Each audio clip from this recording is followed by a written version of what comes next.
Salut à toi et bienvenue dans un nouvel épisode de Chill avec Malik. J'espère que tu es posé, j'espère que tu es chill parce qu'aujourd'hui, on va parler du salaire des joueurs professionnels de tennis. Allez, à tout de suite.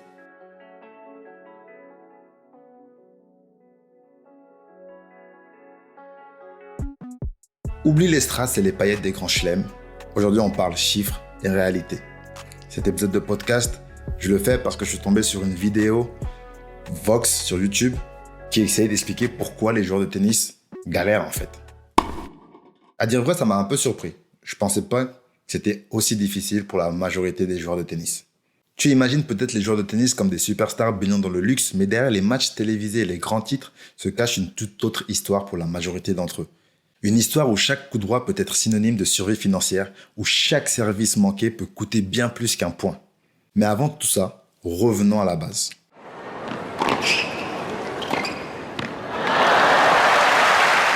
Le tennis, comme tout sport professionnel, est une industrie. Et comme toute industrie, il y a une question de répartition des revenus. Mais voilà, dans le monde du tennis, cette répartition est, assez particulière. D'un côté, nous avons l'ATP et la WTA qui gèrent les circuits professionnels masculins et féminins. De l'autre, il y a les grands chelems, ces tournois mythiques qui font rêver tous les joueurs. Mais est-ce que tu savais que ces tournois sont indépendamment détenus et exploités ? Et c'est là que les choses se corsent. Dans la plupart des sports professionnels, les athlètes bénéficient d'un partage des revenus qui avoisine les 50%. Mais dans le tennis, ce chiffre tombe à environ 18%. Moins de 20% des revenus générés sont redistribués aux acteurs principaux, c'est-à-dire les joueurs eux-mêmes.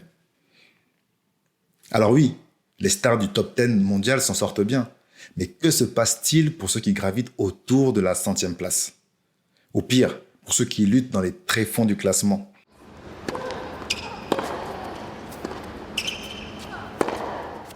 Chaque compétition au tennis a des coûts cachés. Un joueur de tennis professionnel, en fait, il gère une entreprise individuelle.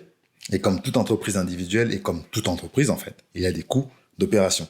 Voyage, entraîneur, équipement, soins médicaux. La liste est longue. Et les factures sont souvent très salées. Un joueur hors du top 50 peut dépenser jusqu'à 75 000 $ par an rien qu'en frais d'entraîneur. Sans compter les déplacements et l'hébergement, et tout cela sans aucune garantie de revenus. Les grands chelems offrent les plus grandes récompenses financières, mais que se passe-t-il si vous ne passez pas les premiers tours ? Ou si vous ne vous qualifiez même pas ? C'est une réalité que beaucoup de joueurs connaissent bien, une réalité où chaque défaite peut signifier une perte nette. Ah, faut pas oublier les blessures. Dans la plupart des sports, une blessure signifie un repos payé. Dans le tennis, c'est souvent synonyme de fin de carrière. Surtout si vous n'avez pas les moyens de vous offrir les meilleurs soins. Et puis, il y a les sponsors. Ah, les sponsors. Pour un joueur de tennis, décrocher un bon sponsor, c'est un peu comme gagner à la loterie. Ça peut changer ta vie. Mais pour cela, il faut déjà que tu sois visible. C'est-à-dire être dans les radars. Et surtout, participer aux bons tournois. Pour les joueurs en dehors du top 50, c'est une bataille constante. Un sponsor peut couvrir une partie des frais, mais rarement la totalité. Et pour ceux qui n'ont pas cette chance, c'est un combat quotidien pour rester à flot financièrement seulement.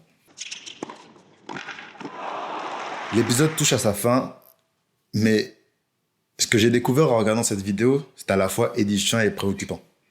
Le tennis est un sport magnifique. Il y a de l'enjeu, il y a des duels. Le tennis, c'est beau. Vraiment.